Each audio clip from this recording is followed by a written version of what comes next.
محمد حسین ہیکل نے بعض مورخوں کے حوالے دے کر لکھا ہے کہ خالد رضی اللہ عنہ کے لشکر نے قسمیں کھا لی تھی کہ اب ان کی لاشیں ہی اٹھائی جائیں گی، وہ زندہ نہیں نکلیں گے۔ ایک مورخ نے لکھا ہے کہ انہوں نے قسم کھائی کہ ہاتھ میں ہتھیار نہ رہا، ترکش میں تیر نہ رہا تو وہ دانتوں سے لڑیں گے۔ خالد رضی اللہ عنہ نے یہ مثال قائم کی کہ چند ایک جانباز چن کر اپنے ساتھ اس عزم سے لے کر گئے کہ جہاں لڑائی زیادہ خطرناک ہوگی وہاں ان جانبازوں کے ساتھ کود جائیں گے۔ انہوں نے اپنے جانبازوں سے کہا کہ تم میرے ساتھ میرے پیچھے رہنا، آگے وہ خود رہنا چاہتے تھے۔ دوبارہ لڑائی شروع ہوئی تو نئی مصیبت آن پڑی، آندھی آ گئی جس کا رخ مجاہدین اسلام کی طرف تھا۔ کچھ مورخ لکھتے ہیں کہ یہ صحرائی آندھی نہیں تھی بلکہ تیز ہوا تھی۔ میدان جنگ میں گھوڑوں اور پیادوں کی اڑتی ہوئی گرد زمین سے اٹھتے بادلوں کی مانند تھی۔ تیز و تند ہوا کا رخ مجاہدین کی طرف تھا، اس لیے مٹی اور ریت مسلمانوں کی آنکھوں میں پڑتی تھی۔ بدر میں کفار کے ساتھ ایسا ہی ہوا تھا، ہوا تیز ہوتی جا رہی تھی۔ کچھ مجاہدین نے زید بن خطاب رضی اللہ عنہ سے پوچھا کہ ایسی آندھی میں وہ کیا کریں۔ زید بن خطاب رضی اللہ عنہ نے گرجدار آواز میں کہا، خدا کی قسم میں اپنے اللہ سے دعا کرتا ہوں کہ مجھے دشمن کی شکست دینے تک زندہ رکھے۔ اے اہل مکہ و مدینہ، آندھی سے مت ڈرو، سروں کو ذرا جھکا کر رکھو، اس طرح ریت اور مٹی تمہاری آنکھوں میں نہیں پڑے گی۔ پیچھے نہ ہٹ جانا، ہمت سے کام لو، استقلال کو ہاتھ سے نہ جانے دو، آندھی اور طوفان تمہارا کچھ نہیں بگاڑ سکتے۔ زید بن خطاب رضی اللہ عنہ سالار تھے، انہوں نے مجاہدین کے لیے یہ مثال قائم کی کہ تلوار لہراتے ہوئے دشمن پر ٹوٹ پڑے، ان کے دستے ان کے پیچھے گئے۔ زید بن خطاب رضی اللہ عنہ تلوار چلاتے ہوئے دور تک نکل گئے اور شہید ہو گئے۔ ایک اور سالار ابو حذیفہ رضی اللہ عنہ نے بھی یہی مثال قائم کی، وہ یہ نعرہ لگا کر دشمن پر ٹوٹ پڑے، اے اہل قرآن، اپنے اعمال سے قرآن حکیم کی ناموس کو بچاؤ۔ وہ بھی مقابلے میں آنے والے ہر مرتد کو کاٹتے گئے، زخم کھاتے گئے اور شہید ہو گئے۔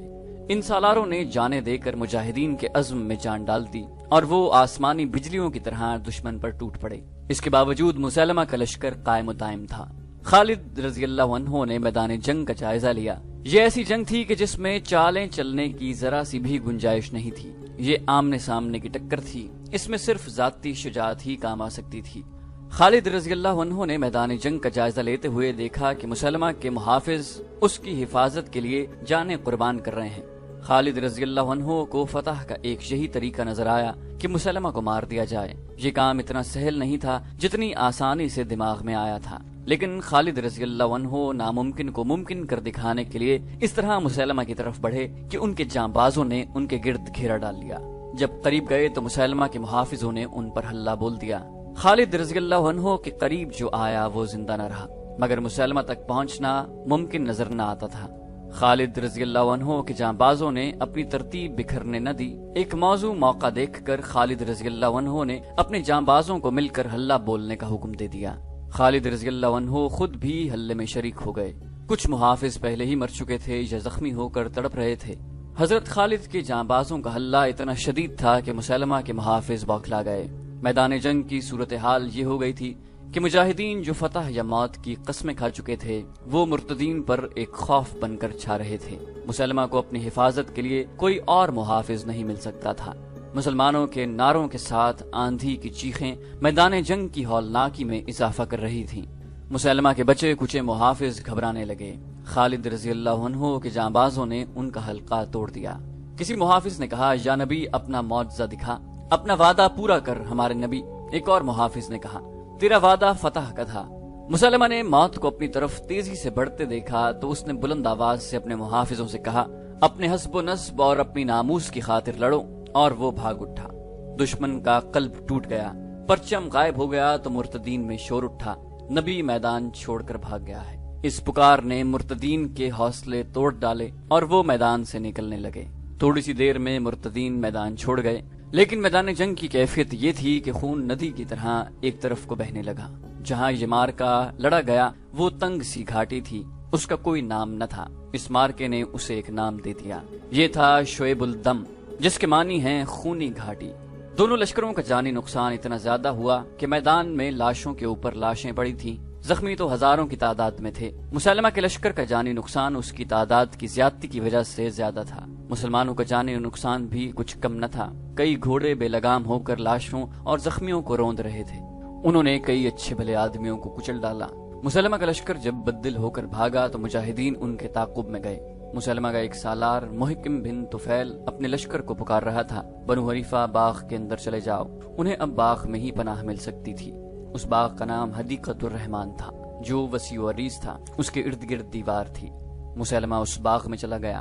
باغ میدان جنگ کے بالکل قریب تھا۔ مسلمہ کے لشکر کے بچے کچھ آدمی بھی اس میدان میں داخل ہو گئے۔ جب مجاہدین باغ کے قریب پہنچے تو باغ کے دروازے بند ہو چکے تھے۔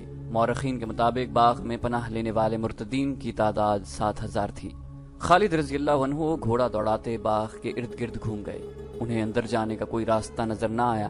اندر جانا ضروری تھا، مسلمہ کو قتل کرنا تھا کہ یہ فتنہ ہمیشہ کے لیے ختم ہو۔ اللہ کے ایک مجاہد برا رضی اللہ عنہ بن مالک آگے بڑھے اور بولے، مجھے اٹھا کے دیوار کے اندر پھینک دو، خدا کی قسم دروازہ کھول دوں گا۔ برا رضی اللہ عنہ صحابہ کرام میں خصوصی درجہ رکھتے تھے۔ کسی نے بھی یہ گوارا نہ کیا کہ انہیں باغ کے اندر پھینک دیا جائے، لیکن انہوں نے اتنا زیادہ اصرار کیا کہ 2-3 مجاہدین نے انہیں اپنے کندھوں پر کھڑا کر دیا اور وہ دیوار پر جا کر باغ میں کود گئے۔ باغ میں دشمن کے 7,000 آدمی تھے اور برا رضی اللہ عنہ اکیلے۔ 7,000 کفار میں ایک مسلمان کو کود جانا ایسے ہی تھا جیسے کوئی آتش فشاں پہاڑ کے دھانے کے اندر کود گیا ہو۔ برا بن مالک رضی اللہ عنہ سراپا عشق تھے جو آتش نمرود میں کود گئے تھے۔ انہوں نے باغ کا دروازہ اندر سے کھولنے کا بے حد خطرناک کام کسی کے حکم کے بغیر اپنے ذمے لے لیا تھا۔ انہوں نے دروازے کے قریب سے دیوار پھاندی تھی۔ 7,000 بنو حنیفہ جو باغ کے اندر چلے گئے تھے اور جنہوں نے دروازہ بند کر لیا تھا ابھی افراتفری کے عالم میں تھے۔ انہیں معلوم تھا کہ مسلمان ان کے تعاقب میں آ گئے ہیں اور انہوں نے باغ کو محاصرے میں لے لیا ہے، لیکن وہ یہ سوچ بھی نہیں سکتے تھے کہ کوئی مسلمان اکیلا دیوار پھاند کر اندر آنے کی جرات کر سکتا ہے۔ وہ کون ہے؟ کسی نے بڑی بلند آواز میں کہا، وہ دروازہ کھول رہا ہے۔ کوئی مرتد للکارا، کاٹ دو اسے۔ ایک اور للکارا، پکڑ لو۔ ایک شور اٹھا۔ بے شمار مرتد تلواریں اور برچیاں تانے برا بن مالک رضی اللہ عنہ کی طرف بڑھے۔ برا رضی اللہ عنہ دروازہ کھول نہیں سکے تھے۔ انہوں نے تلوار نکالی اور بنو حنیفہ کا جو آدمی سب سے پہلے ان تک پہنچا اسے برا رضی اللہ عنہ کی تلوار کے بھرپور وار نے وہیں روک دیا۔ وہ لڑکھڑاتا ہوا پیچھے ہٹا۔ برا رضی اللہ عنہ نے ایک بار پھر دروازہ کھولنے کی کوشش کی۔ وہ بر وقت پیچھے کو گھومے۔ بیک وقت 2 آدمیوں نے ان پر برچھیوں کے وار کیے۔ وہ پھرتی سے ایک طرف ہو گئے۔ دونوں برچھیوں کی انیاں ان کے جسم میں اترنے کے لیے آئی تھیں، دروازے میں اتر گئیں۔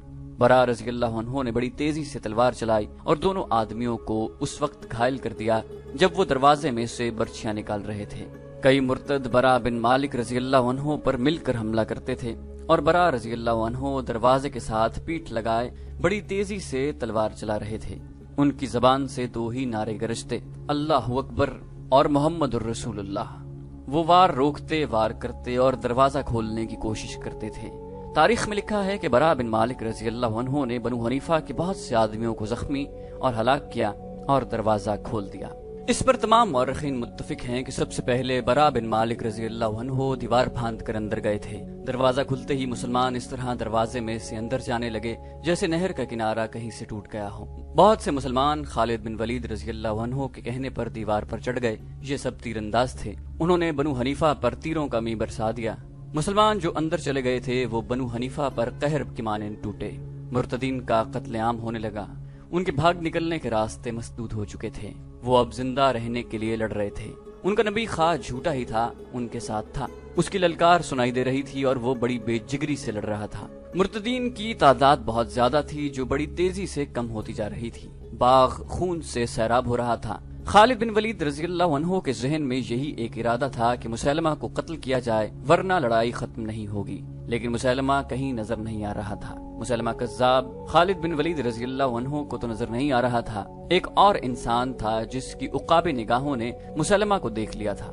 وہ حبشی غلام وحشی بن حرب تھا۔ برچھی نشانے پر پھینکنے میں وحشی کا مقابلہ کرنے والا کوئی نہ تھا۔ اس نے ایک بار اپنی برچھی کا کمال سب کو دکھایا تھا۔ ایک رقاصہ کے سر پر ایک کڑا جو کانچ کے اوسط سائز کا تھا اس کے بالوں کے ساتھ ایک طرف باندھ دیا گیا کہ کڑا اس کے سر پر کھڑا تھا۔ وہ ناچنے لگی اور وحشی برچھی لے کر چند قدم دور کھڑا ہو گیا۔ اس نے برچھی ہاتھ میں اٹھا کر تولی۔ رقاصہ رقص کر رہی تھی۔ جو ہی رقاصہ موزوں زاویے پر آئی وحشی نے تاک کر برچھی پھینکی۔ برچھی رقاصہ کے سر پر کھڑے کڑے میں سے گزر گئی۔ جنگ احد میں وحشی بن حرب نے رسول کریم صلی اللہ علیہ وآلہ وسلم کے چچا حمزہ بن عبد المطلب رضی اللہ عنہ کو اسی طرح برچھی پھینک کر شہید کیا اور ابو سفیان کی بیوی ہند سے انعام وصول کیا تھا۔ اس وقت وحشی مسلمان نہیں ہوا تھا۔ فتح مکہ کے بعد اس نے اسلام قبول کر لیا تھا۔ اب مسلمہ کذاب کے خلاف جنگ میں وحشی رضی اللہ عنہ مسلمانوں کے لشکر میں تھا۔ باغ کے خونریز مارکے میں اس نے مسلمہ کو دیکھ لیا تھا۔ اس نے خالد رضی اللہ عنہ کی زبان سے سن لیا تھا کہ مسلمہ کو ختم کیے بغیر لڑائی ختم نہیں ہوگی۔ وحشی مسلمہ کی تلاش میں دشمن کی تلواروں اور برچھیوں سے اور اپنے ساتھیوں کے تیروں سے بچتا، لاشوں اور تڑپتے ہوئے زخمیوں سے ٹھوکریں کھاتا سارے باغ میں گھوم گیا اور اسے مسلمہ نظر آ گیا۔ مسلمہ اپنے محافظوں کے نرغے میں تھا، جو اس قدر جانبازی کا مظاہرہ کر رہے تھے کہ کسی مسلمان کو قریب نہیں آنے دیتے تھے۔ وحشی کے قریب جانے کی ضرورت نہیں تھی۔ مسلمان مسلمہ کے محافظوں کے ساتھ لڑ رہے تھے اور ان کے ارد گرد وحشی گھوم رہا تھا کہ مسلمہ پر برچھی پھینکنے کا موقع اور صحیح زاویہ مل جائے۔ اسے ایک موقع مل گیا، لیکن اس کے راستے میں ایک خاتون ام عمارہ رضی اللہ عنہا آ گئیں اور وہ بھی مسلمہ تک پہنچنے کی صحیح کر رہی تھی۔ وہ اپنے بیٹے کے ساتھ تھی۔ وہ مسلمہ کے محافظوں کا حصار توڑنے کے لیے آگے بڑھی تو ایک مرتد کی تلوار نے انہیں روک لیا۔ ام عمارہ نے اپنی تلوار سے اسے گرانے کی بہت کوشش کی، لیکن مرتد کا ایک وار نے ام عمارہ کا ایک ہاتھ صاف کاٹ دیا۔ ان کے بیٹے نے تلوار کے ایک ہی وار سے اس مرتد کو مار گرایا اور یہ مجاہد اپنی ماں کو ساتھ لے گیا۔ وحشی کو موقع اور زاویہ مل گیا۔ اس نے برچھی کو ہاتھ میں تولا اور تاک کر پوری طاقت سے برچھی مسلمہ پر پھینکی۔ برچھی مسلمہ کے پیٹ میں اتر گئی۔ اس کے ہاتھوں نے برچھی کو پکڑ لیا، لیکن برچھی اپنا کام کر چکی تھی۔ مسلمہ کے ہاتھوں میں برچھی کو پیٹ سے نکالنے کی سکت نہ تھی۔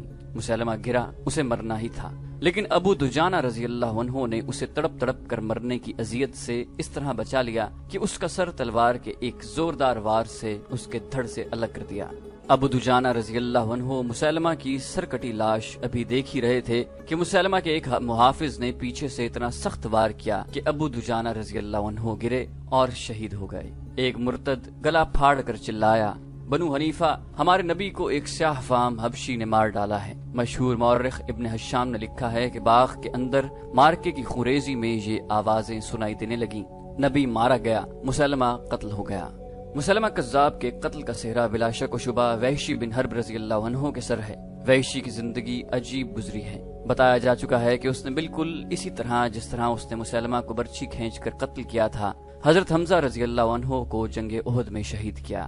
جب مسلمانوں نے مکہ فتح کر لیا تو رسول اللہ صلی اللہ علیہ وسلم نے مکہ کے چند لوگوں کو جنگی مجرم قرار دیا تھا۔ ان میں وحشی کا نام بھی تھا۔ اسے کسی طرح پتہ چل گیا تھا کہ اسے مسلمان زندہ نہیں رہنے دیں گے۔ وہ مکہ سے نکل گیا اور طائف میں قبیلہ ثقیف کے ہاں جا پناہ لی۔ قبیلہ ثقیف کو مسلمانوں نے جس طرح شکست دی تھی وہ بیان ہو چکا ہے۔ اس قبیلے نے اسلام قبول کیا اور وحشی نے بھی اسلام قبول کر لیا اور بیعت کے لیے اپنی جان بخشی کے لیے رسول اللہ صلی اللہ علیہ وآلہ وسلم کے حضور گیا۔ آپ صلی اللہ علیہ وسلم نے اسے کئی برس پہلے دیکھا تھا۔ رسول اللہ نے پوچھا، کیا تم وحشی ہو؟ وحشی نے جواب دیا، وہی وحشی ہوں، اور اب آپ صلی اللہ علیہ وسلم کو اللہ کا رسول مانتا ہوں۔ رسول کریم صلی اللہ علیہ وسلم نے اس کی جان بخشی کر دی۔ وحشی بن حرب رسول کریم صلی اللہ علیہ وآلہ وسلم کا گرویدہ ہو چکا تھا۔ اس کے سر پر حضرت حمزہ رضی اللہ عنہ کا قتل تھا، جس کا وحشی کو بہت دکھ تھا۔ وہ مکہ سے چلا گیا اور اس نے 2 سال طائف کے علاقے میں کبھی جہاں کبھی وہاں گزارے۔ اس پر خاموشی طاری رہتی اور وہ سوچوں میں گم رہتا۔ اس نے اسلام کو دل سے قبول کر لیا تھا اور وہ سچا مسلمان رہا۔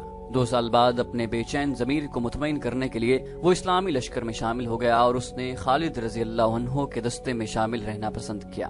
یمامہ کی جنگ میں اسے پتہ چلا تھا کہ خالد رضی اللہ عنہ مسلمہ کو ہلاک کرنے کی کوشش میں ہے۔ یہ فرض اس نے اپنے ذمہ لیا اور فرض پورا کر دیا۔ اس کے بعد وحشی خالد رضی اللہ عنہ کے دستوں میں رہا اور کئی لڑائیوں میں اس نے بہادری کے جوہر دکھائے۔ شام کی فتح کے بعد وہ اسلامی لشکر سے الگ ہو کر حمص میں گوشہ نشین ہو گیا۔